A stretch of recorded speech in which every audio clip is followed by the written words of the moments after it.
Good evening, this is Pine Leaf Needles, and welcome to LOTRO Players News, where we take a look at the latest news in LOTRO, and here at LOTRO Players. And tonight we have a full cast with us. Welcome Draculetta, Greetings, everybody. Eltheros, Hoi hoi. Raxwolf, Hello, Lotro. Mystery, Hola. Lilicate, Ciao. Andang, Hey, everybody. and our newest member of the cast, Sithrith. Hello. Finally, we also have a special guest this week. Please welcome Bradford from Quest Gaming Network. Maya, Govan, and all, thanks for having me on. Appreciate it. Thanks for coming And on. thank you. And thanks for joining us.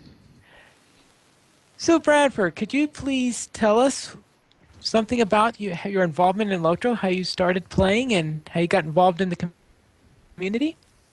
Well, I've actually been playing Lotro since it launched back in 2007. It's kind of a funny story. I swore I would never play a game that I had to pay a subscription fee to play.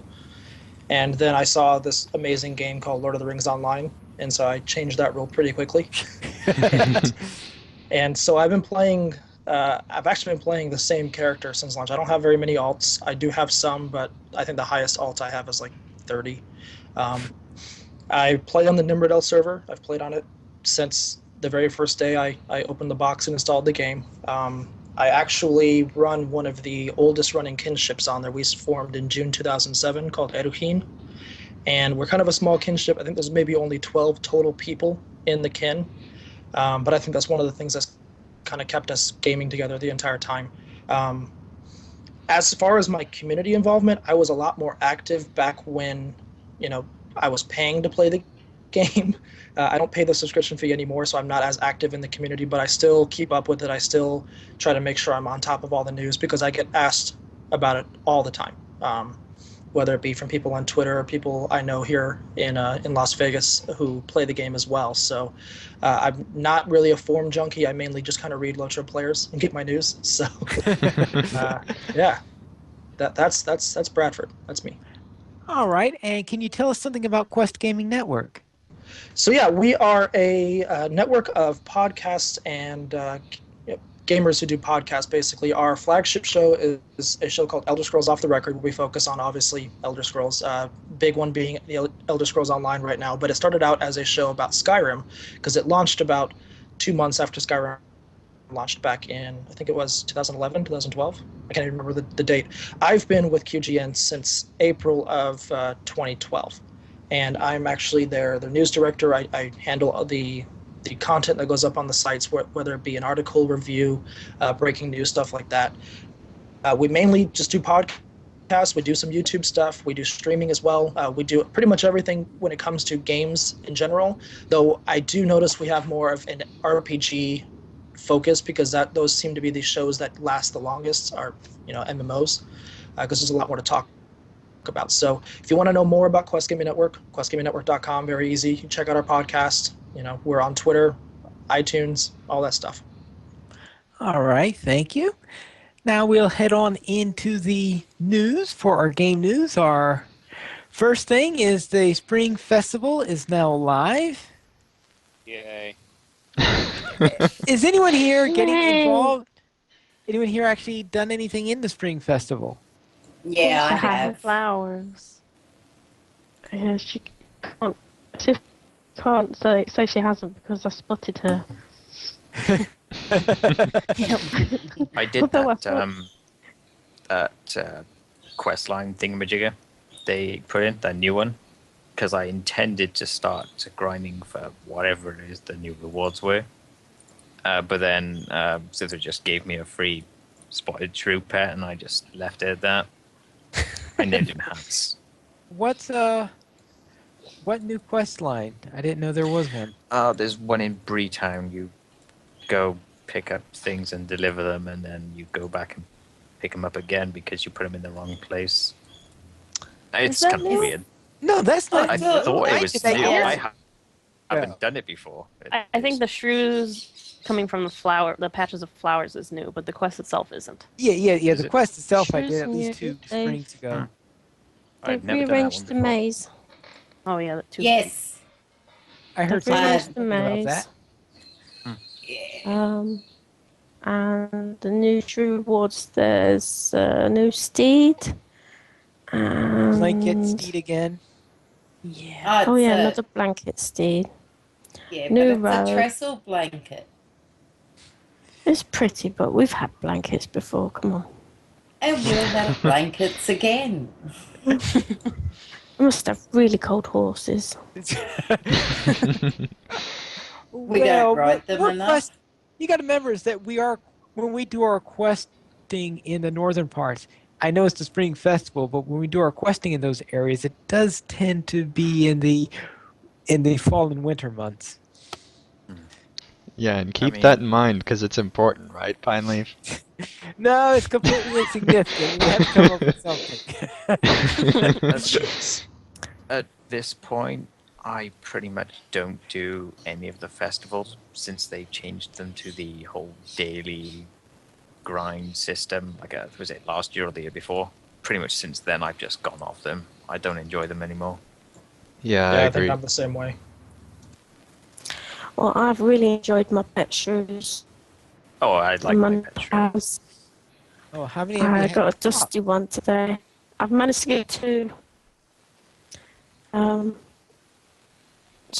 Yeah, I've gotten I'm hoping that somebody gave one, or but I really want the big one because I've been running with Tamer of the Shoes Table for a year, so I think I deserve one. All right, I can't hear Lily Kate right now. Yeah, Yeah, it she's seems breaking like up the a bit. connection from Italy's having some issues. Oh, Sort it yeah. out, Italy. I'm actually glad they made a cosmetic pet that was actually sort of viable to get, rather than the whole horn pet, which is completely random, and then the chicken one, which is a complete and utter grind. I'm not sure how Yeah. frequent these drops are for the shrew pets, but apparently they're pretty decent. What I've noticed is I haven't like fully like done data on this or anything, but what I've noticed is people who have the Erebrandier's horseshoe equipped seem to get shrews more often. Of I know course the they do. developers said they like to add stuff for festivals for the horseshoe, and it seems the people I know who have that horseshoe equipped pretty frequently are getting more shrews than, Yes, but for example, me, who doesn't but have is a it- horseshoe. Is it possible that that there are a large number of people who use the horseshoe during festivals are also the same one who do the festival a lot and therefore might have more likely to have them for I that don't reason? know, because I've been doing the flower picking every single day, and I've gotten 3 shrews. Oh, like I only seem to get about like 1 shrew per hour long festival or flower picking thing. But I know this other person who always has the horseshoe equipped, and she seems to get 2 or 3 shrews every time she goes flower picking. Again, I don't know if that's like just lucky and like the RNG just loves her, or what. Well, there's one way to test it out. Have Draculetta wear the horseshoe and do the flower quest and see if he gets any shrews. The RNG Because he hates has the worst luck with that thing. Yeah. I think that's my challenge for next week. Then. That's the challenge for next week. I will Red do Painted that and Shrew. report back. Very well. Yes. Unfortunately, Drac won't be able to do that on Tuesday morning because the servers are going to be down Tuesday morning for some reason. Maintenance, I know. Look at that segue. That was a Yeah. Yeah, that Quite a was segue. class, classy. And I thought you was going to say he was doing epic battles.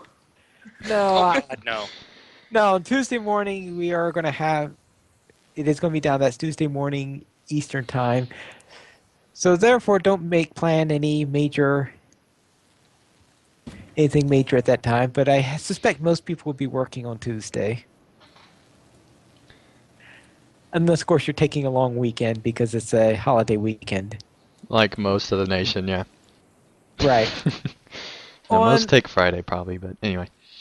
In addition, we also have an article that was written concerning some things that are in store for Update 14 and Andang. What do you know about this? Yes, Pine Leaf. Well, During the recent Rittermark Take the Hobbits to Isengard run, Rowan Campbell actually came into the chat and he decided to drop a lot of information about Update 14. Well, maybe not a lot of information, but way more than what we've been getting, which was nothing before for like the last month. And Rowan basically, with this first quote, says that Belfalis, rather, I did it again, is the most beautiful region they've seen yet. You can see Dol Amroth in the distance, and the region really comes alive. And All right. go ahead, Pineleaf. I was just wondering, maybe Belfalis has an area called the Braxwood? I don't think so. It's possible. It's That would be possible. so funny. I don't think so. That would be amazing, though. And if that rabbit makes it into the game, then I mean, you know, Braxwood needs to be the next thing in. Firefox is running around. That would be a surprise, though, wouldn't it? It would, yeah. An Explorer it'll take Go forever on. to load. So I went on to Lord of the Rings Wikia, which is not the most accurate thing, but it's definitely accurate about this. And the Bay of Belfalis is actually where most of the rivers empty into the sea. Now the bay is actually larger than probably the region we're going to have, but still it's going to be probably the most fertile region we've seen since the Shire. Definitely more than Rohan. It should be a really, really beautiful area. And also there's going to be the sea as well. So, I mean, it should be a really great zone, and I'm looking forward to it. Yeah, Rowan did say that it was the most beautiful zone he had seen in game. He also actually mentioned that it reminded him a lot of Greece, which I thought pretty interesting Yeah. because I think that tends to be the inspiration for Gone is like Mediterranean style. Mm-hmm. I think that's kind of what the movies used too, in a way. Yep. Grease the movie? I hope not. Wow. I All So the that Gondorian happened. soldiers are wearing black leather jackets. So Brax, just because we're adding guests doesn't mean that we can't also get them kicked off as well. That sounded like a threat. Anyway, so the article continues on, and Rowan says, during the War of the Ring, the Belfalis was raided by the Corsairs of Umbar, and they did not send any men to help defend Minas Tirith until Aragorn liberated the coast with the Grey Company, freeing Gondor's southern armies to follow him north to relieve Minas Tirith. Ergo, epic battle. Ergo, Maybe. epic battle, and also the new race of the Corsairs of Umbar, which we've already talked about before. Well, actually, concerning that because of Belfalis, because Dol Amroth did send some soldiers. That's true, but it was Yeah, that's true. not very many, I guess. Well, I mean, it was a Yeah. lot, Well, but yeah, Dotlan It was- was like the prince's own Yeah, Yep. it was army. Prince yeah, Imrahil. yeah, Mhm. the went prince, to the yeah, right. yeah. He, I think he was one of the last ones to arrive. Maybe even. Well, I think a and it lot of was the only like the- smaller settlements didn't. Yeah, no, it was only the Knights of Dol Amroth that went to the Battle of Pelennor Fields. Everyone else was kind of protecting the Belfalas. Right. All right, go on. And Ron continues on saying that summertime is when we will be getting the update. We're a couple months out, so about 2 months away, which means that we should be seeing the update in either July or August, which is not too far away. And that means we'll probably hit Bulwer probably at least a month before, since I'm sure they'll be wanting plenty of testing.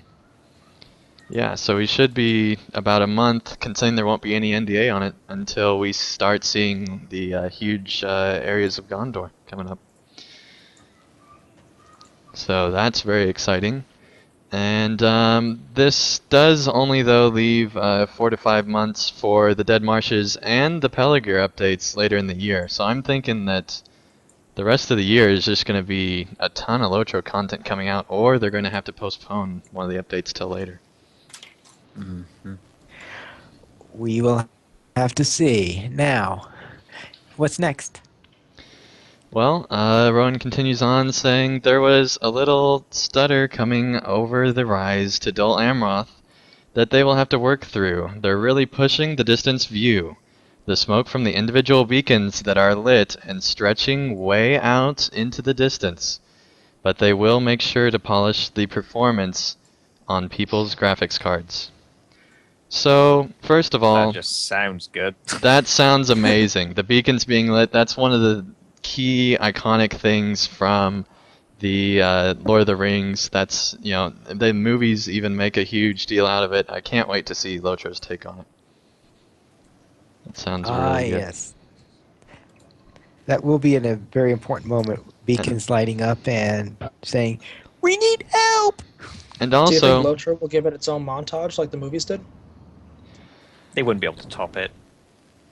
No. that's true, they wouldn't be able to top it, but it'd be interesting if we had one of those camera zooms that you have fairly often in Lotro, it seems, Yeah. during the Epic story. And Alright. also they mentioned that they're increasing the distance view, which is presumably to be able to see the beacons farther away, so that's And interesting. obviously, they're going to need to do that for Minas Tirith anyway. Yeah, that's true. Alright. And Rowan continues on saying there will be a new item system coming with Update 14, a new way for us to build out and customize items the way we want. And they did previously in the year, or maybe a year ago or something, mention the customizable armor. And so I'm not sure if this is like the evolution of that, or if this is something totally new. But they do have me intrigued as to what it could be. What do you guys think it is? There's the Atheros sigh. Before they're going to put in a new item system, is it really too much to ask that they fix the one they've already got? Exactly. Because I mean, The- LIs, It's such a- pretty much everyone knows the problems with it. It's It's just such a bloated thing. system. Exactly. And it's a grind we're forced to do multiple times. I mean, we're going to do it, twice this year? Because of the level cap? Yep. It's just, that's like the one thing I don't like about level cap going up is I have to make a new LI every single time. I just Particularly don't bother this year, anymore. it's actually twice as much because we have 2 level cap increases this year as opposed to 1. So, yeah. I mean, I'm not even sure if I'm going to bother building one for the first level cap increase. I didn't even bother with tedious. Helm's Deep until I think it was 6 months later. I finally decided to abandon the weapons I had and actually do that. But that was partly because the difficulty was so obnoxiously easy. I wonder if they're even going to do it for the 5-level increase, or if they're just going to wait till the second 5-level increase to give you new allies. I believe they already confirmed that they were planning on doing it for both. Well, you have to have at least some new LIs because It would be pretty they will difficult naturally otherwise. drop. Yeah, they naturally Right. drop every 5 Yeah, levels. they It's always just a matter of drop, if yeah. you I'm choose talking about to. this. I'm talking about the second age ones, the ones that you really Oh, grind for. second Oh, Ages. second ages. I'm Yeah, not that even- might not come. I'm pretty until- sure he did I- confirm that there would be first stages somewhere in there. In one of the recent chats. I could be just making that up, but I was pretty sure he said that. Well, Yeah, I don't really care about what this new one thing might be. I'm just fed up with the No. one they've got. I mean, like, I feel like if it's a system more like how mounted combat works, where you like level up the horses and it's like trait trees and stuff, I'd be okay with something more like that. And also, that's kind of how I would prefer allies to be, rather than just deconstructing endless legendary weapons. Yeah. But- something Sapien mean- said implies that won't be the case. Here's my thing though, is that they haven't messed up a cosmetic system since the LI system, and they had the inventory changes that went really well as well. Really, Epic Battles is the only system that just really failed, and that was like a huge undertaking. So, I think that based on their track record, we should have some confidence in this new system. But I agree, it's kind of ridiculous that they're moving on continually. Like they always do. They never finish anything, and then the one thing that they said they were going to finish, Drac, is that they're going to go and do Epic Battles some more and try to make that system better. So, Yeah, I can hardly wait. I think it's going to be customizable cosmetic pets. So you can have a Ooh. shrew with an eagle head, or something like that. I have a Some feeling that monstrosity. you're not going to introduce chimeras into into LOTRO. Never say Shroogle. never, Pine Leaf. Shroogle. It's a Shroogle. All right. All right, it's time to Sounds move cuter on than it now, I would be. think. All right. That would be kind of terrifying. And the chat room asked about the size of the new areas in Update 14, and Rowan starts off by saying, Belfalis is the only one of the three areas in this only one of the three areas in this update, and Paths of the Dead is pretty sizable as well. He doesn't mention the third region, but presumably, I mean, it could be something else, but I'm guessing Dol Amroth is the third area. Right. Because they And haven't then mentioned anything else, so. And he does have a note to make it clear that not all the Oathbreakers followed Aragorn. Which Are we means gonna some have of this them decided discussion? to stay broken. Finally, Well- you're moving ahead. You're moving ahead. Yep. Yes. Let me finish out this quote. So Sapiens says that these are not he says, so these are not bite-sized pieces, and Rowan says, what we saw in Fangorn recently is what they refer to as a mini-region. It was intended to be a very small place for a single piece of content and to illustrate some of the epic story. These will be more substantial. They've got the entire city of Dol Amroth. It's rather large, actually. And Sapien says, can you say if they are going to all be connected or if there are going to be ports? And Rowan says, it's all continuous landscape. You have to cross through Paths of the Dead to get there. So, Wait. It's on the base, so there has to be a port somewhere. yeah, I mean, I'm guessing that there's a port over to... That's true, Pineleaf, but the way that they say you have to cross into Paths of the Dead to get there sounds like an addition onto it. So I'm thinking that that's like a Moria gate, it sounds like, where you have to go through that area to get to the new one. I really hope that they don't do that again, because there were so many people upset with that in Moria, where you had to go through the Moria content, you couldn't just run through it. You know, you had to actually go through that start of the that entire, I guess, prologue in order to get through it. Well, I feel like it You makes don't have to there. now, though. sense. Theoretically, you could just go through Rohan. Right, Attack but with high-level mobs, but that's a long you know. time waiting to go around. But I feel like it makes more sense to do that with the Path of the Dead because you have to wait for a very specific part of the story before all the ghosts won't kill you immediately. I agree with that. I can definitely see that argument. It makes more sense than Moria, for example, but I don't know. Moria makes some sense as well because the path was blocked by the Fellowship, but that's kind of a stretch. All right, and then Pineleaf, you were saying. Yes, we were saying that is that in there because obviously Aragorn led the Oathbreakers from the Paths of the Dead, but apparently not all of them decided to honor the oath, which means that there will be some combat there.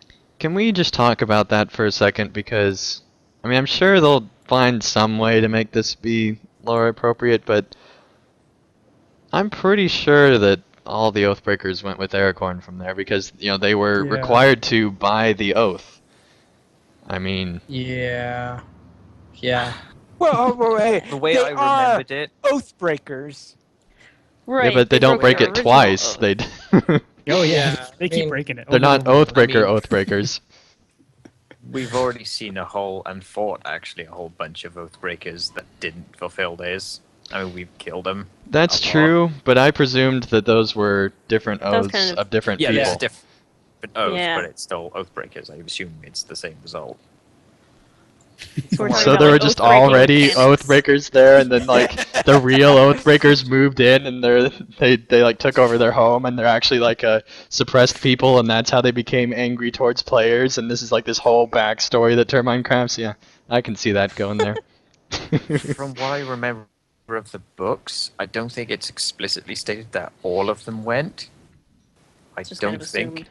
Yeah, It's assumed that they all did. Yeah, it's assumed, but Tolkien never But comes that out and means says the place was loophole empty. for Turbine. Yeah, I'm sure they're all I'm- sitting They back there like going, to nah, I invest. don't Oh. want to be free. I'll just kind of sit back here. I'm and sure stay in that shade forever. Unendingness. I'm sure Turbine so found like dumb. some punctuation way to find a loophole and get out of the Oathbreakers, but I still think that that's kind of lore breaking, but maybe not. Yeah, but to have this entire zone with absolutely nothing threatening all the way through. Okay, You I can still would have have stuff thought threatening that the in there. orc. Well, I would thought assume that the it White would Mountain have- orc. I was just going to say, I thought it'd be actually pretty cool, at least the first time through, to have the whole area be completely empty and silent.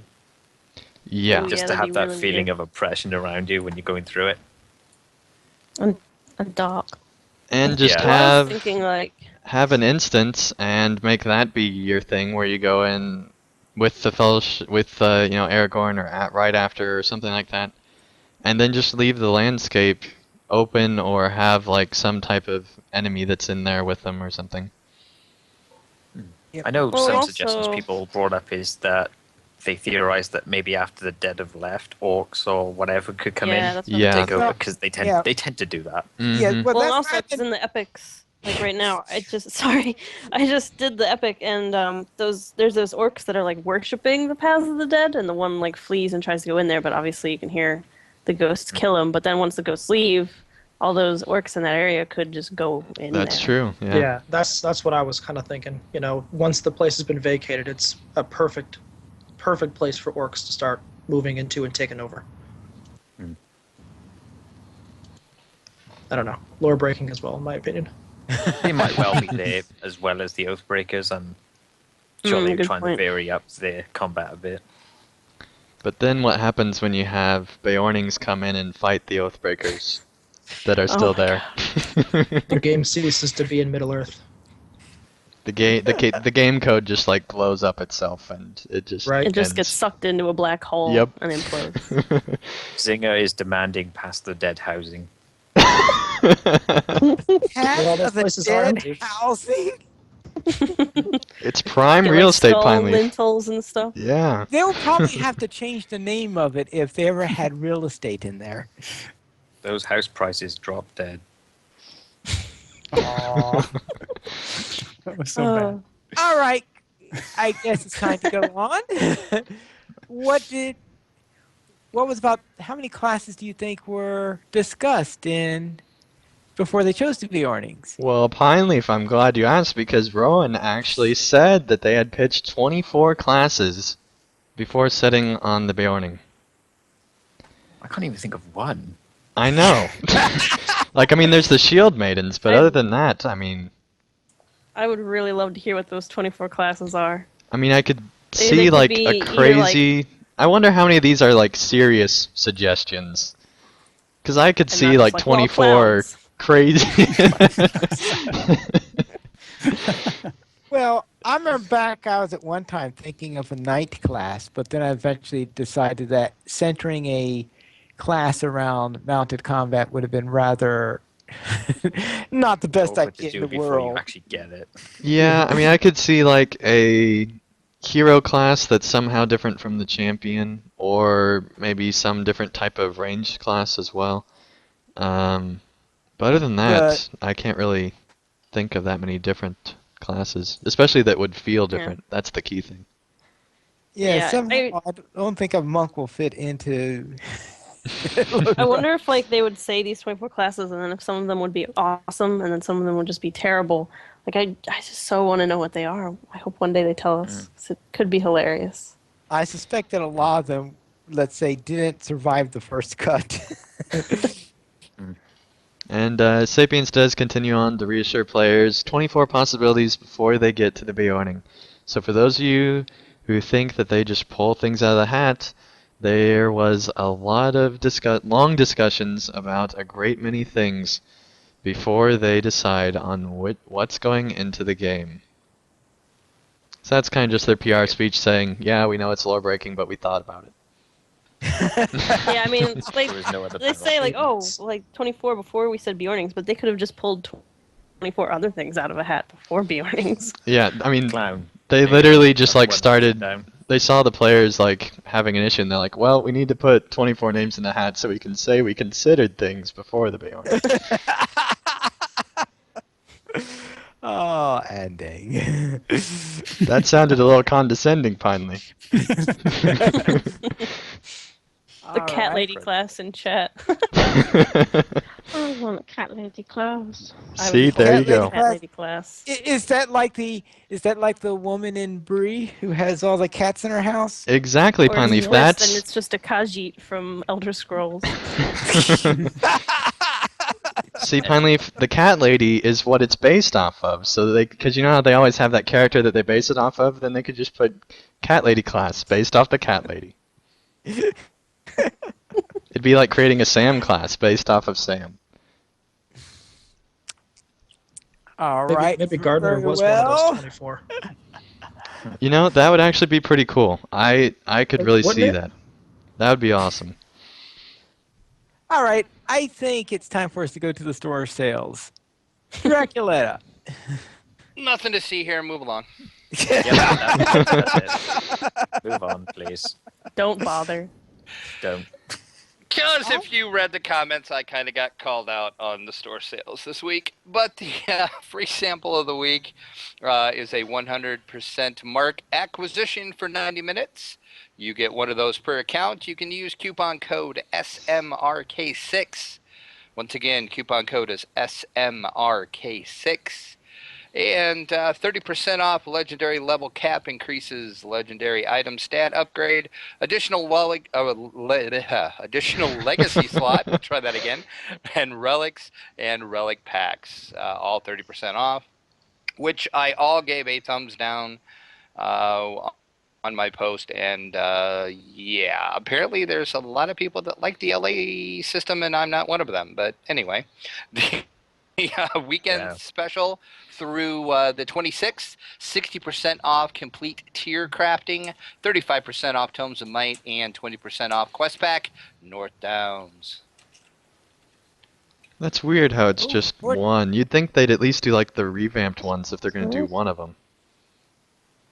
North Downs is revamped. I know, but you'd think they'd Yeah, do I all think you three meant that they all revamped.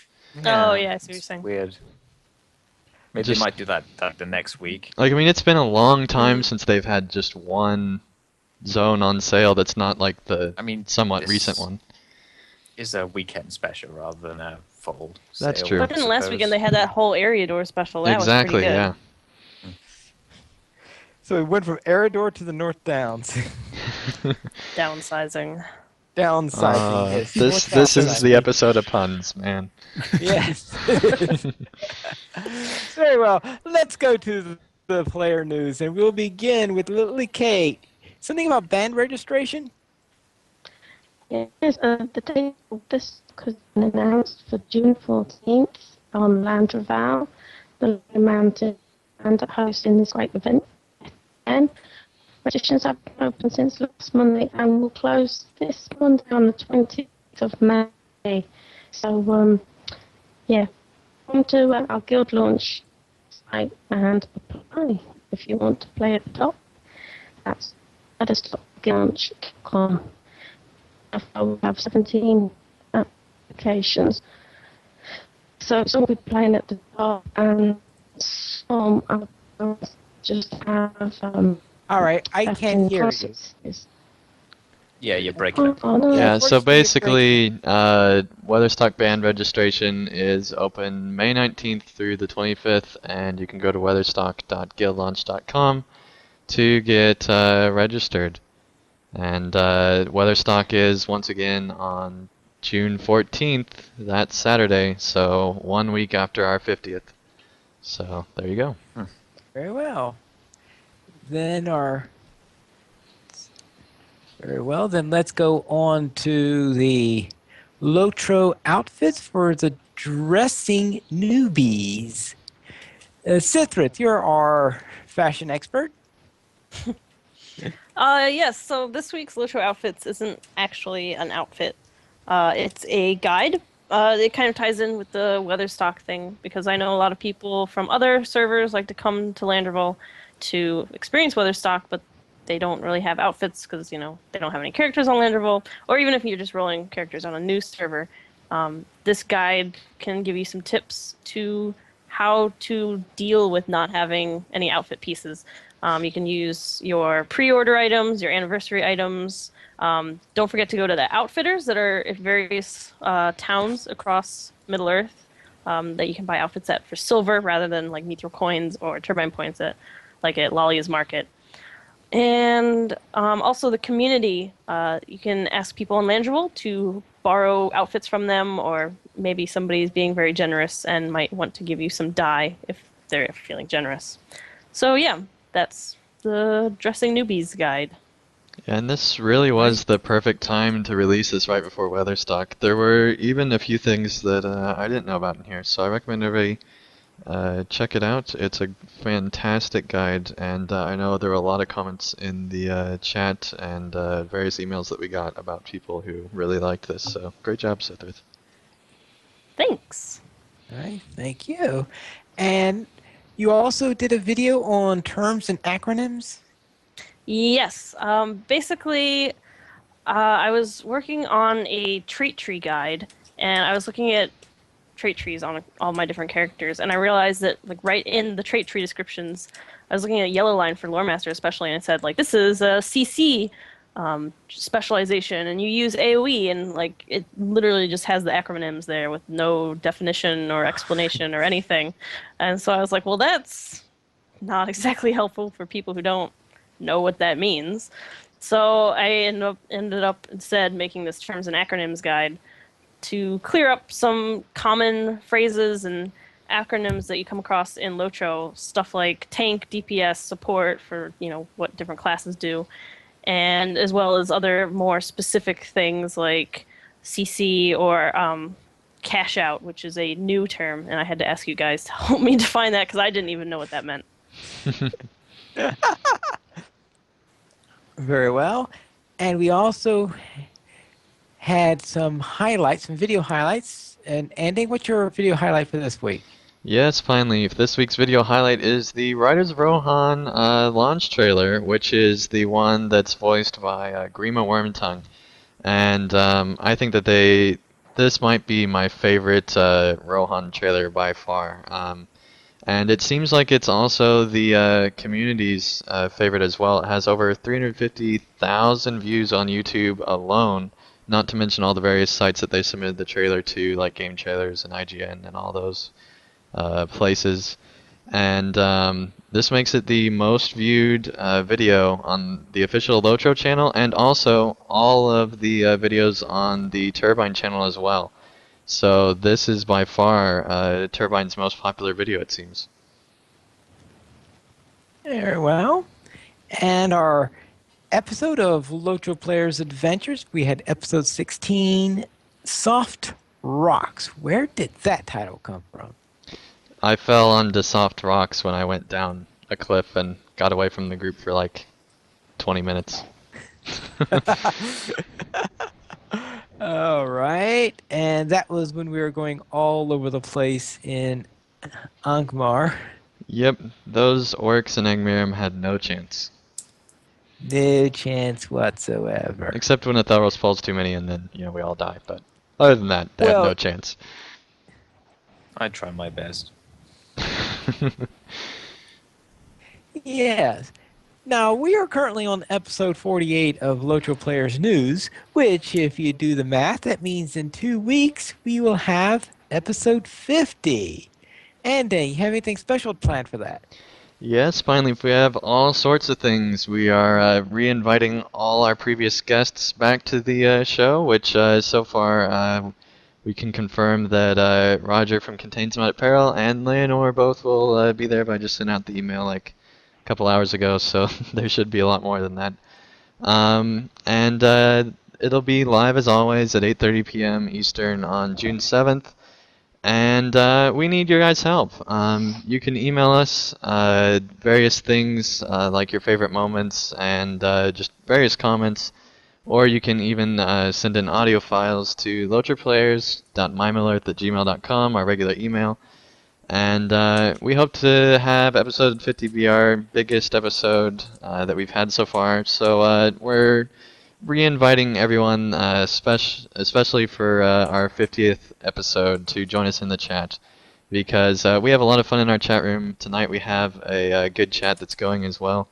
And yeah, just come and join us in the chat and help us have a lot of fun during our 50th episode celebration. There's all sorts of things we have planned, including various highlights of some of our favorite moments, like the various Braxwood mentions and a few other things. So come and listen to that, and there might be a few surprises as well. Right. Very well. And speaking of Braxwolf, what's your pick of the week? Oh, I think he said Braxwood. Don't let Pine Leaf Pineleaf is the get master. confused. He really doesn't need to be confused anymore already, Brax. See, they're just one and the same in his mind. He doesn't even differentiate at all. Well, since obviously the Braxwood mentions were intended to be Braxwolf, then I would say that is a proper transition. He used logic there. You can't beat that. He did. I am not even going to try and beat it. The a result of the Newbie Blogger Initiative that's going on this month is that we have yet another Lotro-specific blog that has launched, and it is called Tweak Lotro at tweaklotro.com. And this one's being done by Tomeric. Tomeric has a blog that's basically going to focus on plugins, tips, tricks, and the odd and strange things found in the Lord of the Rings online. And his most recent post is about the Estelden Bounty Hunter quests. So there's going to be some stuff in here that, for newer folks, this is going to be probably new information. They probably don't even know what this bounty stuff is. And then there's going to be probably some other things that even some of us who've been playing a little bit longer weren't aware of. So I think this is going to be pretty cool. It's nice to see some Lotro-specific blogs starting up and keeping the community rolling. This is the second one that's come out of the NBI. The other one was Hobbit's Journey by Iogro. And also, I think last week we mentioned a new Lotro podcast that's being done by Bragg. So some cool new things happening in the community. I would recommend go ahead and subscribe to Tweak Lotro RSS, or just go over there and check it out every couple times a week and see what he's got out there. All right, thank you very much. And Ethros, what's your question this week? The question for this week is on the subject of voice acting in MMOs, not just Lotro, but in general. Something I've been finding with Lotro lately is that they've kind of done a bit more effort into that sort of thing. I mean, we had the whole part of the epic story where there was the debate in, I think it was Edoras, where Gandalf reveals himself as the White and cures Theoden of whatever the heck he was suffering from. Depression, I guess. And the first question we have here is generally, what do you think about having voice-acted content in MMOs? We'll start with Andang. When he's done coughing. Oh, I thought he was voicing. Yeah, I'm just dying over here. Okay, when you're done with that. I think that voice acting in MMO content is actually usually pretty good. In MMOs that try to really go after it, like SWTOR. That being said, I really don't like the voice acting in ESO. I mean, there's some good voices, but it just feels like that they don't know what situation they're in when they're in, and so it seems like they're just not voicing the right emotion a lot of the times. So I think as long as the voice actor is given the information that they need to make that voice be great, I think that it's a good idea. But at the same time, it takes a lot of effort and a lot of time added on to the development process to make voice acting come about. You can see that with SWTOR, how long it took them to come out with that next part of the story and future parts of the story. And we'll see what happens with Elder Scrolls, but a similar thing could happen there as well. It's very hard to keep the aggressive MMO schedule with that much voice acting. So I think you kind of have to do what most MMOs do, which is a hybrid where you have your quest text that's pretty long, and then you have your special moments when the voice comes out, and also when you right click on the NPC as well. I think that's kind of what you have to do. I like that more in MMOs just because the amount of resources it takes to create something like SWTOR is too much for MMOs. I think that it's very, very hard to pull off properly. Braxwolf.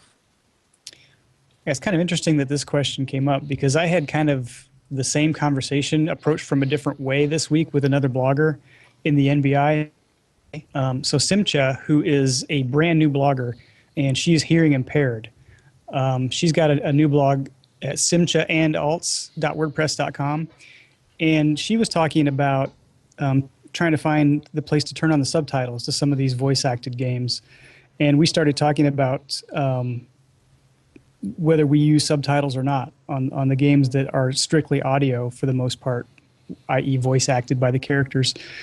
And I think what I came to was I really like having both the text and the voice going at the same time. I must be a very combination audio-visual learner because I feel the most engaged in the story, and I remember the story better if I'm reading it at the same time that I'm hearing it. So I think voice acting is great, and I liked it in ESO as well as SWTOR. Those are two of the games that, besides LOTRO, I feel the most engaged in the story. I've tried some other that are basically text only, and I have a lot more trouble even remembering kind of what quest line I'm jaunting down as you go along and you continue quest. Okay, why did I start this in the first place? I don't even remember. So yeah, I'm a big fan of voice acting and text. I like to see them both together.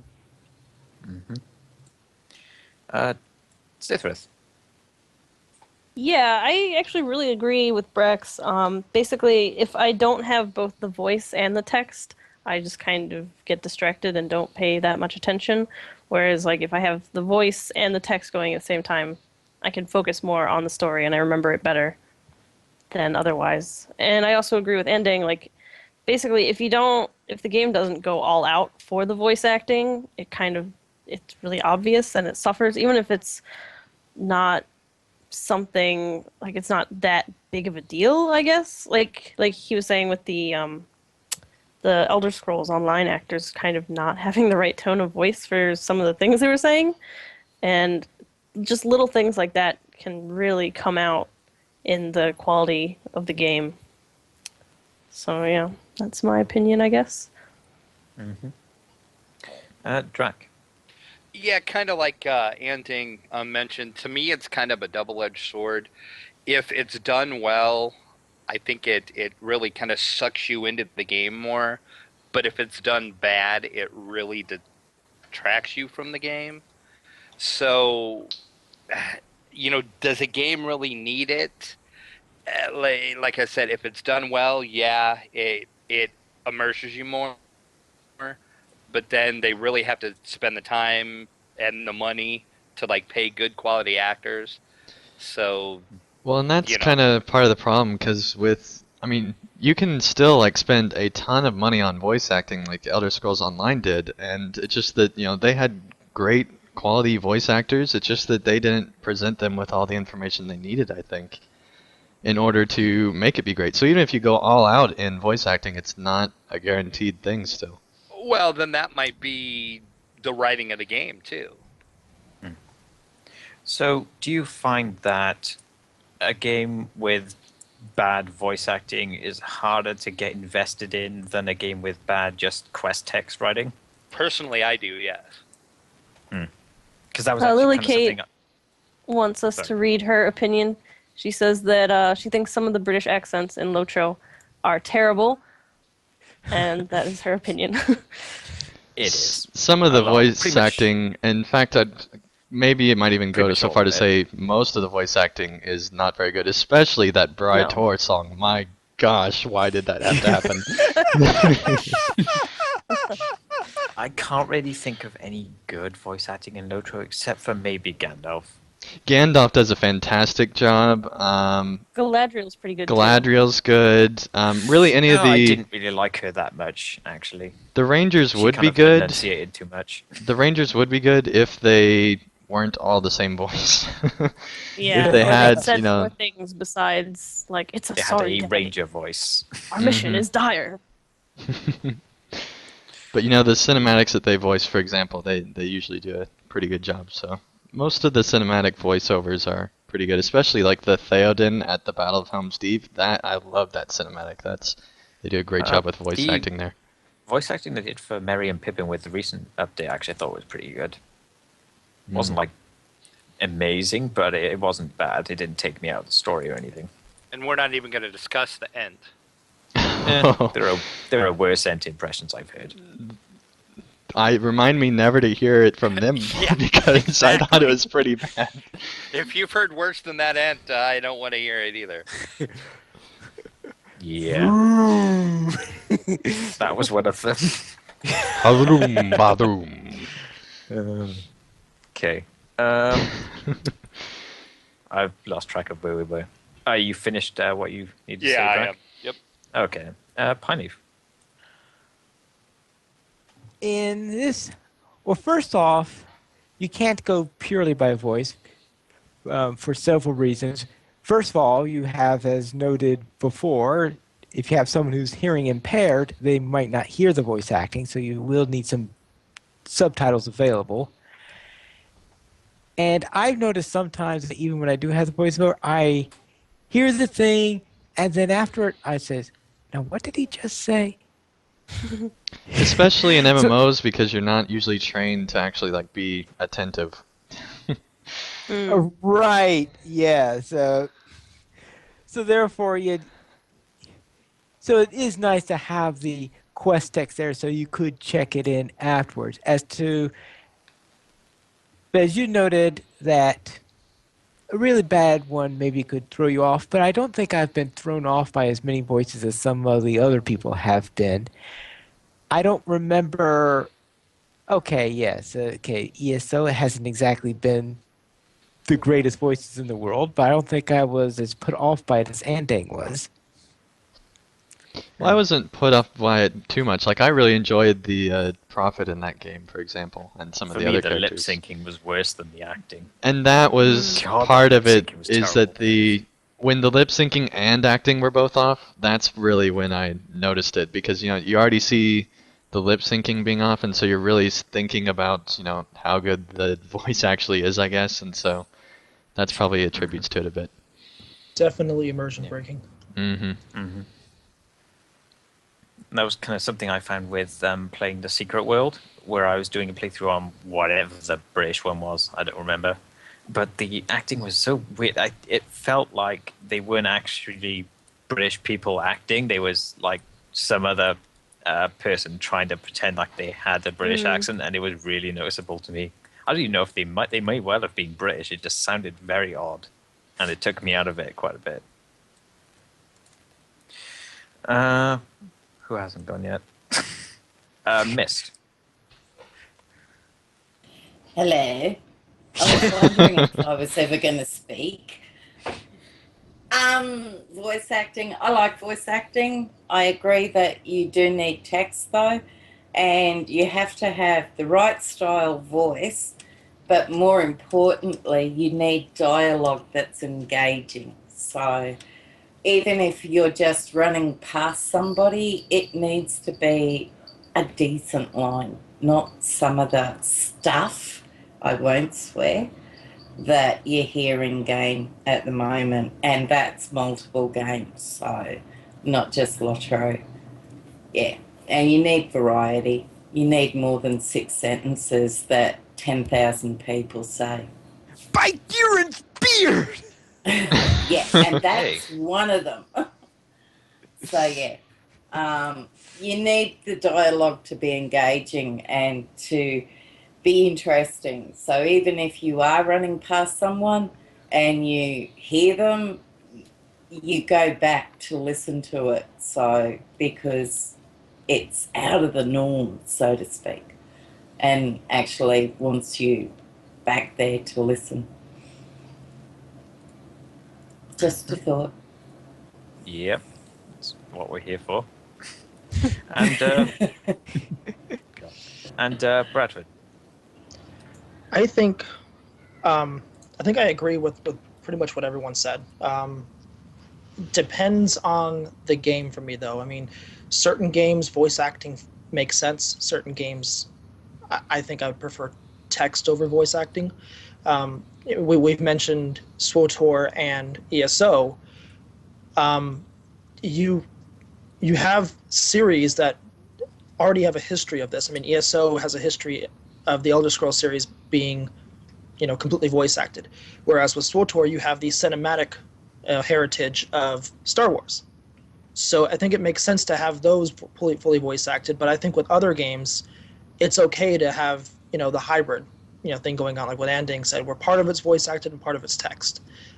Myself personally, I even with fully voice acted games, I usually find myself just kind of drowning out the voices and reading. So to me, it doesn't matter either way. Bad voice acting, I just kind of laugh at and move on because I realize a lot of times it's a game and it's never going to be perfect. Even with single player games, some of the voice acting is not as great as it probably could be. So. Mm-hmm. Okay, the next question is something I found generally surfing the internet and MMO sites. It tends to be a belief that voice acting is just as a whole objectively an upgrade to quest text, which is kind of just an archaic, just kind of a fill in there because they didn't have the resources back in the day to do this voice acting on such a large scale. So I'm just wondering, how much validity do you think there is in that belief? And this, if say an MMO had unlimited resources, whether they should go all out voice acting, no need for quest text at all, or at least to a very, very minimal extent. We'll start with Bradford, I guess. Okay. I don't think it's an upgrade personally because again I find myself reading quest text a lot more often than I listen to the voice acting. Though with the way the gaming industry as a whole is moving, with games being a lot more cinematic and larger budgets going on, I think voice acting can only get better and eventually could be an upgrade over quest text.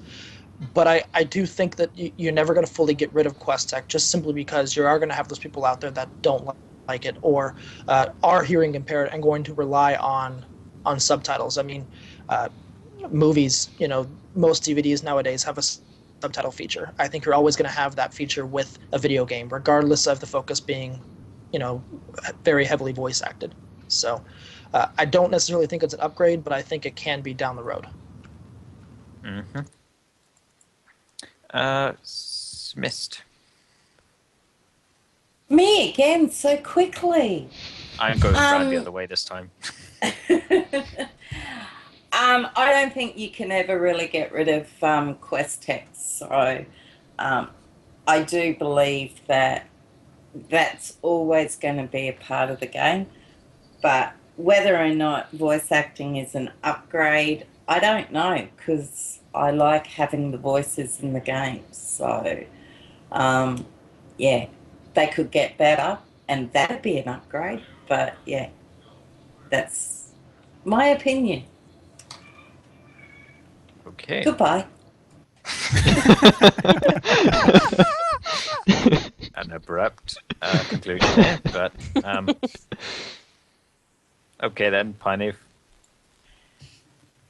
Well, when I hear good voice acting in it, it does feel like an upgrade.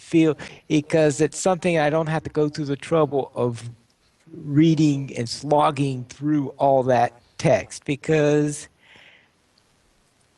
sometimes you're just not in the mood for doing a lot of reading into it. And of course, when I'm doing a video, sometimes it's probably better even the poor voice acting that's being done in there might be better than what I'm presenting to do when I'm trying to read through the quest text.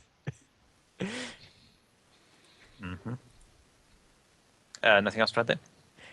No, what I would consider then to be the upgrade is it gives some variety to to the voice that's being heard when I'm doing a playthrough on YouTube, because so it might not be a direct upgrade from the point of view of the player. It might be to someone who's watching a video of the player. I suppose it gives you time to catch your breath. Yeah, that too. Drac. As to it being an upgrade, then again, I think it goes back to what I said before. I think it just depends on how well it's done. But like everybody else said, I don't think you're ever going to get away from text, because basically an MMO is all about the story. And, story is usually reading. When you mention story to somebody, they normally think, you're reading a story. And MMOs are pretty much all about the story. So it's, I don't know. It's hard to say. But Roger from Contains Modern Apparel in the voice, or in the chat, said Star Trek Online actually uses the actors from the television series, and he says it works really well that way in that game. So that's kind of like, a different take on it, which I never thought about. If you have like a licensed property in your game, and you actually get the actors to do the characters. It would give it more validity, I suppose, doing that way. Brax. Yeah, I think it's an upgrade. I think everybody should do both, with the caveat that they need to give the player the option to shut one or both of them, or one or the other, off, or to somehow speed through the voice acting piece, if that's something that's going to hold you up as you're going through the 8th time with your 8th alt and don't want to hear the entire story again. Yeah, I always go back to player options. I think as many, I know there's a lot of checkboxes under the options in LOTRO, but I think the more options you give players, the more they can customize the game to their liking, the better off you are. Good point. Well, apparently I have yet to master the alphabet, so we'll go back to C and ask Sithrith. I don't really have a whole lot to say, because everybody else has pretty much hit the nail on the head. It's pretty much just, it depends on the game and what the game is going for, whether it's an upgrade or not. But ultimately, because of the way the game industry is, it will always be seen as an upgrade, because it takes more effort and it can improve some games. And ending. Yeah, let me put it this way. In a lot of Kickstarters, there's another tier or another edition for a lot of them that are, more quest-based, text-based type games. They'll have another tier being, get a voice actor, or get a team of voice actors, or whatever it is. They have that tier on there, and so I think that a lot of players, and at least the people who make games for sure, think that voice acting is an upgrade.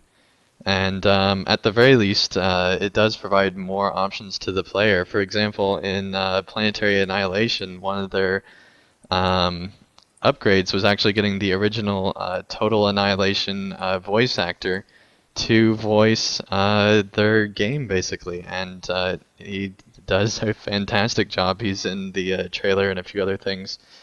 Yeah, so I think that for things like that, it's probably worthwhile. If they get like the LOTRO voice actors, though, I don't know if that's necessarily an upgrade. If it's like a true upgrade, it's nice that it's there. It's a nice addition, and some of them really stand out. Like I'm so glad that they did the Gandalf voice and the Galadriel as well. But some of them, it's just like, you could have asked the sound editor to do a better job than that, I think. But I don't know. I think that it's an upgrade in certain situations. Okay. The final question here is relating specifically to LOTRO now, instead of just the general MMO space. So it's looking at how LOTRO's got it now, with their limited voice acting in certain areas, and looking at other MMOs where exactly would you like Lotro's voice acting to be, or whether you think it's fine as it is now, or maybe you think there's already too much? Where would you want it to be? I guess we'll ask Sithrid. Oh, okay. Switching it up. Okay. Um, I think they should really just stick to voice acting for the epic storyline. I think they should just stop trying to add voice acting to every vendor and NPC you come across because, yeah, the buy Durin's beard and oh, won't you give me a moment? Like, it all just gets so old. And if you have to click on an NPC multiple times and you just hear it over and over again, it's maddening sometimes. So I think they should probably just stick to the epic story because that's where it's best used. Yeah. So would you like there to be more voice acting in the epic story than there is now? Yeah, sure. I'll say yes. More voice acting in the epic story, less voice acting everywhere else. Okay then. Pineleaf. In the case of the general landscape area, I think I'm so used to doing Lotro with minimal voice acting that I think adding more to it, I think, will just detract from how I'm used to playing the game. So while I didn't have any trouble with it in ESO, I think that if they went full voice acting in Lotro, I think I'll find it a distraction rather than a help. And probably because of the huge number of quests that you get in Lotro and the amount of quest text that's going to be in there, I think I'd be better off just reading the stuff. So I'm not really jumping up and down on the bit to have more to it. And of course, when you're going through the epic story through the 15th time, the last thing you want to do, I don't know, yes, great hearing Gandalf trying to heal Theoden, but somehow the 15th time it's saying, okay, do I really want to go through this again? Yeah. I suppose that repetition is the thing in that with quest X it's easier to just skip or ignore it rather than the voice where you kind of, unless you have an option to turn it off, you're pretty much just stuck with it, or you just take off your headphones for that 10-15 minutes. Right. Bradford. I don't want to see any more voice acting in Lotro. And I think the reason for me is because one of the reasons why I've always loved Lotro is because of their adherence, for the most part, to the books as opposed to the movie franchise. And for me, reading these quest texts is just like I'm reading another page in Middle Earth history. And I honestly think that it would derail the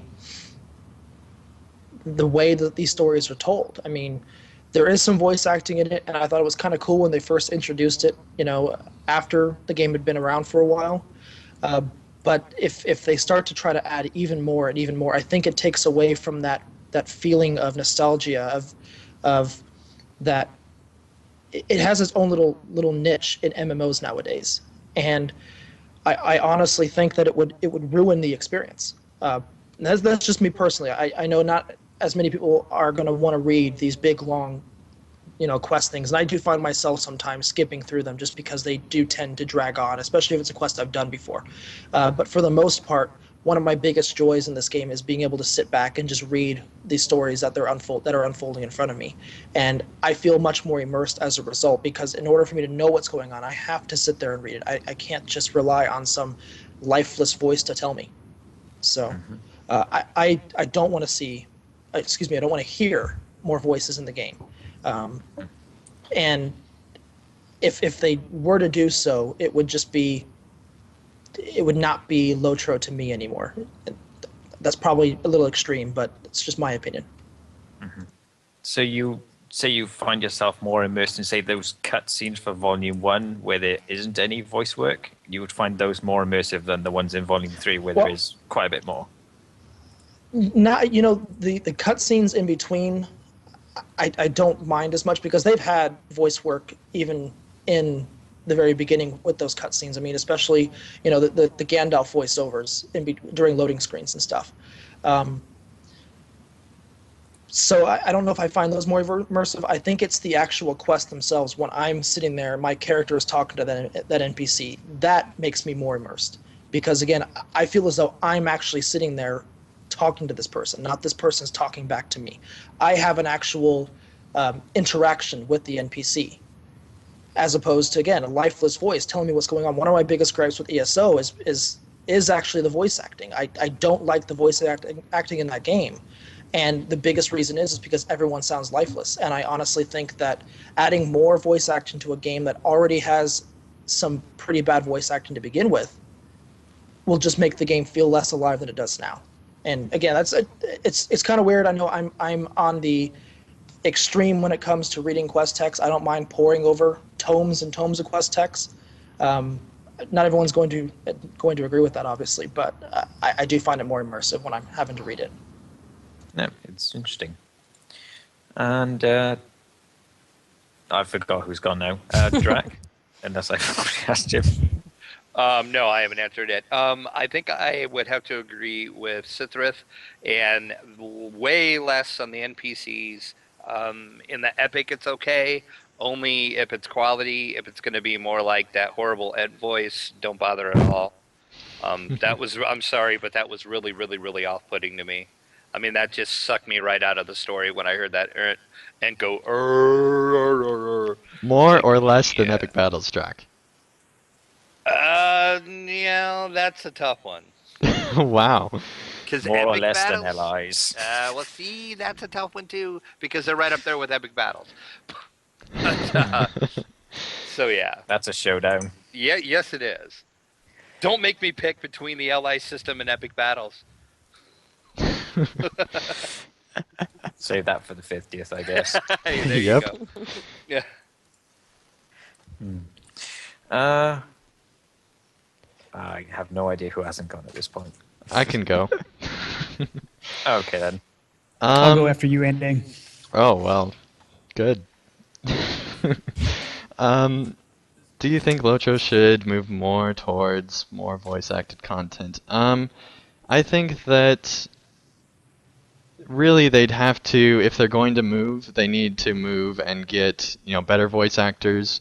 The writing's fantastic. You don't need to change the writing, which might not be true with some other MMOs, but with LOTRO, they have a fantastic writer. Made Alliance does a great job. If they were willing to spend the money, or if their accountant got wrong and suddenly they have like this bounty of money that they didn't realize, sure, invest it in voice acting. I think that they could do really interesting things.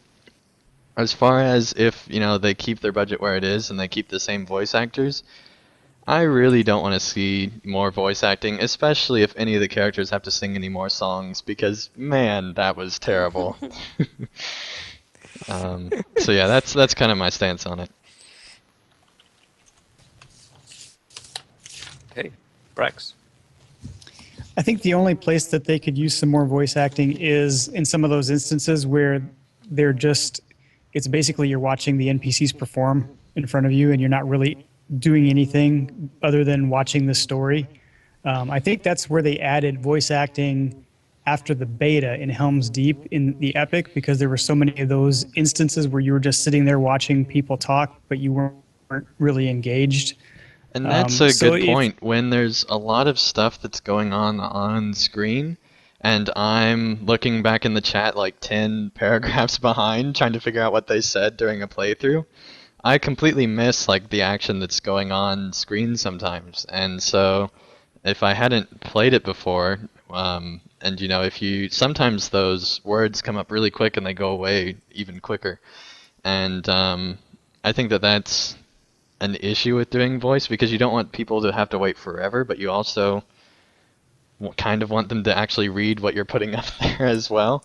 So I think that doing voice acting in some of those more action packed areas of the story would be a good idea. Yeah, and you can't tab through that text as it's scrolling by anyway, so you might as well be listening to it at the same time. Regarding having more voice in action-y parts, that's actually something I did like about Epic Battles, is that some of the side objectives and when you're giving commands, they do actually call out. And I actually found that quite useful for the side objectives, at least, because that was the first indication that I got before looking to see the objective of what I was doing or that I was getting in a side objective. I actually found that added to the feel of being in a battle. Yeah. Certainly better than the billboards that you get trying to say, this and this is happening, okay? Can't be really urgent if. Yeah, and obviously, if you're in a battle, you don't really have time to read a lot. So, kind of having that just someone shout out, it gives you the gist of it. So, at least you know generally. Obviously, it depends on how well designed each one is, but you kind of get the idea of where at least to go or what to do. Yeah, and that's what I think is funny is when they say we need to hurry, and then they throw like 10 paragraphs at you of like this whole backstory and like all this other stuff. It's just it seems out of place, and I make fun of that every single time during my playthrough because it's so weird. Like you can't say we need to hurry and then throw 10 paragraphs at the player. I'm sorry. Mm-hmm. Has everyone gone now? Or have I forgot someone probably. again? Yeah, me again. Okay then. Sorry, miss. I'm tired. Is it such a rare occurrence for me to be here that you just forget? Yes. Honestly, yes. Yes. Well, put it at a Mysterious. time that I'm not doing stuff. But as far as what was the question again? Sorry. Do you think LOTRO should move towards more voice acting content, or do you think it's fine as it is now, or maybe you'd even like less of it in certain areas? No, I don't want less of it unless it's the NPCs with their do-over lines all the time. I do like voice in the epic, so I would want to see it move towards more good voiceover, so not bad voiceover, because that will just detract from it altogether. I do like reading all the text that's up there on my first playthrough of an area, but after that I tend to skip it unless it's a quest and I forget what it is I'm supposed to be doing in the quest. So I like having that text. But yeah, I'd like more voice, as long as it was good. Okay. Now we do have some community answers to these questions, and at this point I'm going to run away and let Pineleaf talk about it. Very well. We'll begin with, I think we've already heard this, but Lily Kate did post one saying, some of those British accents are terrible. The Odd Scot sounds good, but the more working class English accent needs a lot of improvement. The actor needs to stay at the same geographical region and class for the entire speech, and I presume that Ethros will agree with that? Mm-hmm. It's generally pretty bad. All right. What about the accents in Dunland?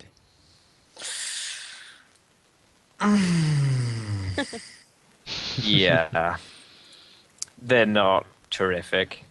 I wouldn't say they were offensive or god-awful or make me want to slap someone, but they're not great. Well, which ones do offend you and make you want to slap someone? There's a certain dwarf in Moria who I found ridiculous, and that's all I'll say. All right. Do the Battle of the 21st Hall skirmish, and you'll know who I'm talking about. Yep. Because no dwarf should have a voice that high-pitched. Oh, yeah. I remember there was one time, I believe it was in, I think it was in the latest epic. That's right. It was in the final instance in Volume 3 where there is a ranger who has a voice that sounds like a dwarf. And it just said, what?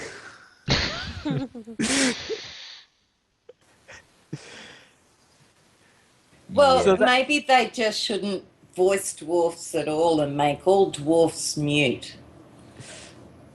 I'd rather not hear elves speak either, to be honest. No, elves are fine. It's just the dwarfs. Yeah, And- Lothlorien elves, I got sick of them being snobs. Yeah, We do not they allow did. outsiders into the Golden Wood. God, Whack. that annoyed me. I wanted to slap him. All That was right. Haldir, if I remember right. Do they still have So- that quest text even though they opened it up? Because that would be kind of funny. Yes. So Yes, they he do says that even allow after you've them. been let in. So they do allow them technically, but he's just being snobby and saying, "No, you can't come in here, you idiot." Yep, that's Haldir. Well, apparently so. Okay, CableNet Dragon says, "By Duran's beard, won't you give me a moment?" And that's his experience in Moria in a nutshell. Amen. Or you are ill-equipped to venture into Khazad-dûm. See, as see, you're I- in Khazad-dûm. I like the dwarves. I think they're funny, and I think funny NPC that entertains me. So I enjoy the game. I guess I'm not as big on immersion as some people are. They're better than The the dwarves, though. Peter Jackson dwarves. We'll put it that way. Okay. Mm, Yeah. What I find is really think about the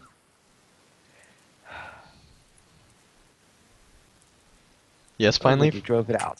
Okay. Oh no, that's right. You're not you're ill-equipped. Is that I think it was I can't remember which was the first zone that introduced it, but it was before Moria. I think it was you are ill-equipped to venture into these lands. I think it was. Yeah. I think it actually might have been that was the end Foreshell. of Dwight. I thought it was in Foreshell was the first place where it was used. It I was don't used remember it there, being- but then they took it away, if I remember right. I think Moria Oh. was the first to really widespread use it, and then Yeah, took Yeah, that it was. and it then it just- was done. Yeah, it's gotten old pretty quickly. Yes. Mhm. All right, very well. Then next we'll go into Fratalis's reply and Sithrith, could you read that? Sure. This is a nice long one, I guess. Okay. You're just mean, Pinely. We get a new host, and then you're trying to just like get rid of her. Just Come the on, Tyler. initiation. Everyone starting the podcast has to read a Fredless email. There's some people on Okay. the podcast besides Sithert that haven't done that yet, though. Well, you need to send in more. Okay. So Fredalis says, I think voice acting can be a powerful way to tell stories. However, it's not suited to every kind of story or every MMO. The way we take in information and think about it can change greatly based on the medium we receive it in. I'm already messing up. For example, imagine the different levels of information, context, and emotion you might get about the exact same news story if it were, and this is a whole bullet point list, so keep that in mind, printed as a 2-column article in a newspaper. You remember what those are, right? Printed as an 8-page feature in a magazine with large glossy pictures and helpful sidebars. Typed in a 40-page academic essay full of references. Written as a blog post with hyperlinks and personal perspective and opinion added. Spoken about in a live hour-long audio podcast or radio show with multiple hosts reacting to each other, like what we're doing right now. That's a stupid way to do it.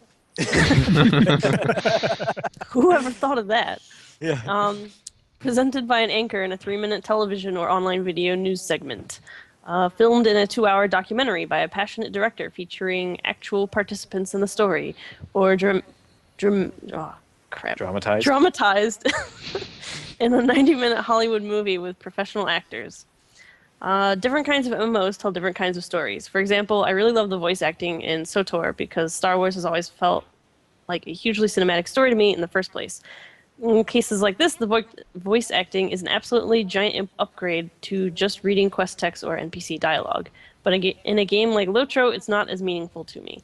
The Lord of the Rings has always been a primarily literary pursuit for me, so I like having pages and pages to read, and having to go back and reread passages to get their full meaning. I don't mind having an actor read the first few lines, but it doesn't add much, except to remind me Middle-earth isn't a silent place. I don't think LOTRO really needs more voice acting than it already has. What I think it needs are more voice actors. It's Yes. incredibly disorienting to me when every NPC in a region has the exact same voice. Imagine how many hundreds of employees have passed their turbine in 10 years it's been working on LOTRO. If each one of them had recorded a handful of different phrases, enough of these recordings would have been good enough quality to include in the game. All right. Can I just say he said exactly what I said, just a lot better. Yep. Fredless tends to do that. Very well. And now Jordan's reply, how about mystery? Yes, me. I'm scrolling down as we speak. It takes a long time to get through Fredless's, so just keep going. Yeah, I guess it does. All right, so Jordan replied, 1. I enjoy voice acted quests, instances, and other random atmospheric sayings by NPCs. The only time I don't like them is when they are repeated so much that it becomes funny. I like the laugh, but it is strange that everyone says the exact same thing and is honestly slightly law breaking for me.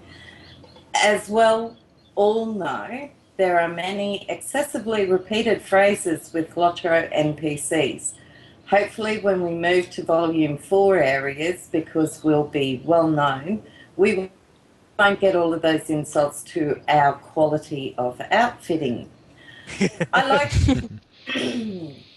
I like them because they let me sit back and pay attention to the story, more so seen in other games, not as much in LOTRO.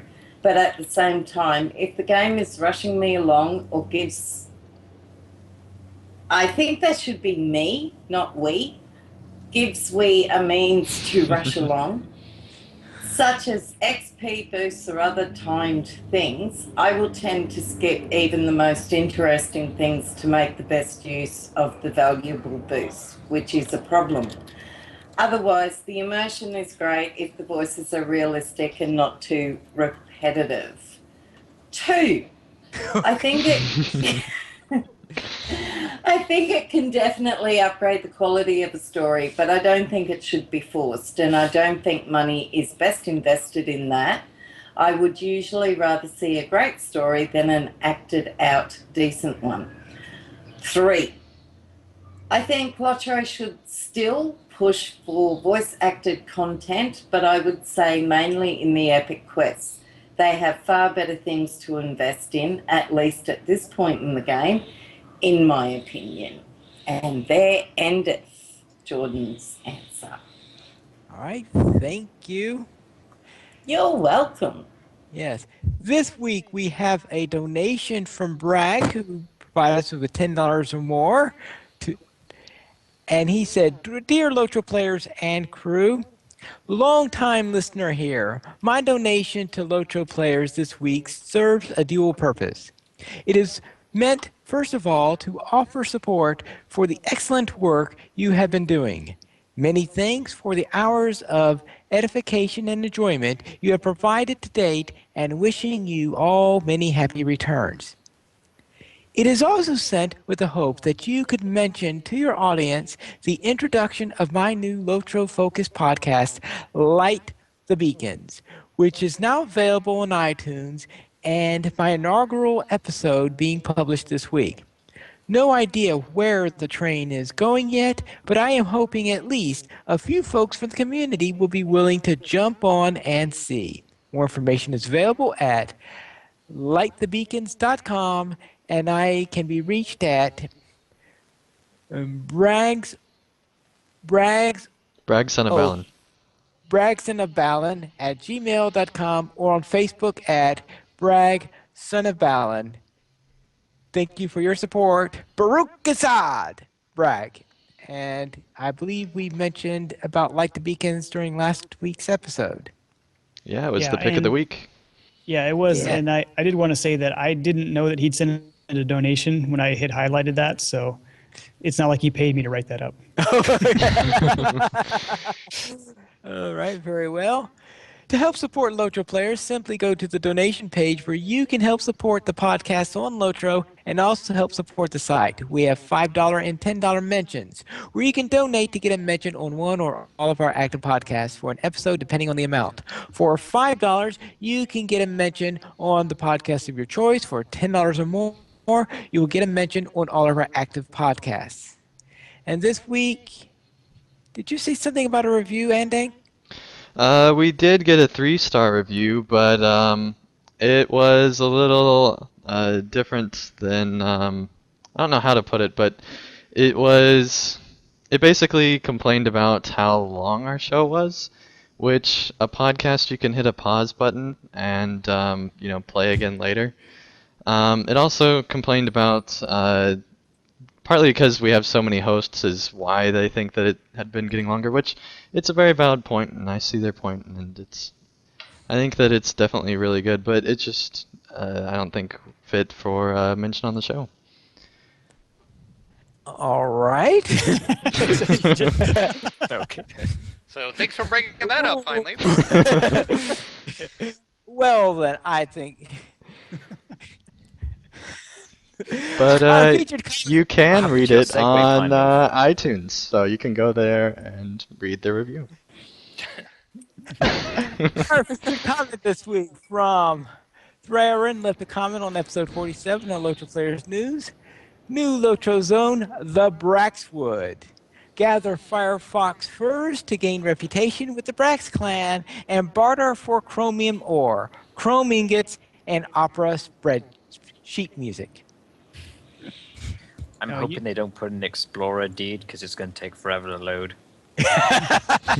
Jeez. You start with full reputation with the Brax clan. The Brax clan likes everybody. By the way, for All those that don't know, Opera is also a browser for the internet as well. So all those were references to last week's Firefox joke in the Braxwood. All right, very well. Dracula, could you read Tim's letter, please? Sure. Tim left a comment on the Update 14 release and landscape details article. In the last Lotro Players news, Etheros brought up the question, what keeps you going back to a game? In a huge way, it's the continuous addition of content and story that keeps me hooked on Lotro. You see, when playing single player games, I was always hoping there was more content, as I would blow through the content in a matter of days or a week or two. There would be weeks of desperate content search while I slowly lose interest in the game, and then I'd try finding a new one. A few months after I bought and installed Lotro, Mines of Moria was released, and all of a sudden there was a whole new zone of interest to dive into. This and the prospect of new content coming in the future keeps me coming back to the game time and again. Also, now that I have gone through the story numerous times on 12 tunes, all level 95 amazingly, I still feel the story is timeless. I continue to find new places, NPCs, and generally a new feeling as I go through each region and book. The region revamps always help to keep interest in an old content. I'd say more about the Etheroshir cursors in the way. Thank you. Gosh, it's all bad. That's all right. I'd say more about the Belfalis, Pass of the Dead, and Dol Amarath, but this is going on too long. All right. And Garthane of Middlemead also left a comment on the U14 article. I'll gladly take the update in July, preferably around the middle of the month, so I can convince myself that it's Turbine's birthday present to me, which falls on the 18th. To be honest, this is a lot sooner than I was under the impression it would be. I'm looking forward to thinking around on Bulwer during the weekends as soon as U14 goes into testing, which, if they're planning to release in July, August release, presumably isn't that far out. And we also have emails. And see what we have here. Braxwolf, could you please read Esteli's email? Hail, friends. Estali is back. It's been a long time since I wrote to you guys, and I hope I was missed. Of course you were, Ali. We missed you very much. Really enjoyed the last episode. What are you laughing about? I was being sincere. It's a very sarcastic laugh, Matt. I didn't realize I had any other one. It all sounds the same, no matter what my emotions are. Really enjoyed the last episode of Lotro Players News, especially the discussion on taking a break from Lotro or gaming in general. I would like to add my 2 cents on the topic. Let me start by saying that this is the only game I play at the moment, and I just don't see myself getting into any other MMO or any game in general. While I do like raiding, I was never a hardcore player. Being a casual player means that I don't feel like doing a daily quest for rep or other items. I don't feel any obligation to do so. So if one night I am leading a raid, next night I am attending a concert in Bree and just chilling. So I have never been burnt out from the game. I think it's all about taking things in moderation and taking a break from some aspects of the game. There is so much you can do in Lotro and so much variety, there is no real need for a complete break, and I make sure people appreciate the casual nature of this game and my kin, Casual Raiders. Cheap plug, I know. Actually, that perfect name. I do miss being a part of Lotro Players Adventures show, but Saturdays has become a kin rating night, and when I finish, it's too late already. I have also completed my latest poem, and like always, I am sending it to you guys. This one took a long time because I tried the ABBA rhymes in this one. Hope you guys enjoy reading it as much as I enjoyed writing it. As always, excellent shows and keep up the good work, Ali. And he wants me to read his poem, although I don't sing like ABBA. So, And also, it's kind of blasphemy because Pine Leaf's our reader, but yeah, Pine Leaf, how's it feel to be second fiddle for once? Come on. It does Alright. say though that then Pine Leaf is the man, so I'd just It like does. to point that out. Well, I'm not second fiddle. I'm third clarinet. Just ask Lily Kate. God. Pine leaf logic. The poem is titled Olorin. When all the hope was gone, he came, like a beacon of light in the shadow of night, his mighty ancient sword aflame. His pointy hat and long beard, smoking his pipeweed, riding his white steed. He is loved by all, not feared. His humility was exemplary, and his grace, a steward, a passenger, a wizard, a messenger. He wasn't a man nor of elvish race. He walked with mighty powers in west. His mission was high, and the end was nigh. Fought the evil in Moria, he passed the test, wandering the middle earth from Ithilien to Bree, telling his tales with a pint of ale from Ered Luin to lonely mountain of Dale. He cares for hobbits, elves, dwarves, and men free. Now in the land of Aman he walks once more, in company of Nienna, Manwë, and Varda, fated the power of Narya in Arda, a far green country beyond the white shore. Wow, awesome poem. One of his best. Bravo. Yeah, I'd rate that up as his best. Honestly, I mean that was a great one. Yeah, Keep them coming. it's pretty good. All right. Right. And if you want to contact us, for example, leave us an email, or if you wish to leave us an email, you can go post it to lotroplayers.mymiddleearth@gmail.com, and you can also follow us on Twitter, LotroPlayers @LotroPlayers, Andang @PVMP_Andang, Brax. Fraxwolf @Fraxwolf. Okay. You were begging for that one, weren't I you? didn't do it. I did not do that. Change that. Show notes fun. All right. Sithrith @Sithrith, Draculetta @Draculetta_72, Etheros @Etheros, Lilykate @LilyKateBuggins, Mystery @MysteryXOX, Pineleaf @PineleafNeedles, and for our guest, Bradford @LOTR You can join us live every week. You join Lotro Players Adventures, which goes live every Saturday at 5 p.m. server time. And Lotro Players News goes live every Saturday at 8:30 p.m. server time, and that is United States Eastern Time. And you can join us by going to lotroplayers.com/live. And be sure to join us on the YouTube chat, and thank you for watching and listening. And that is all for tonight.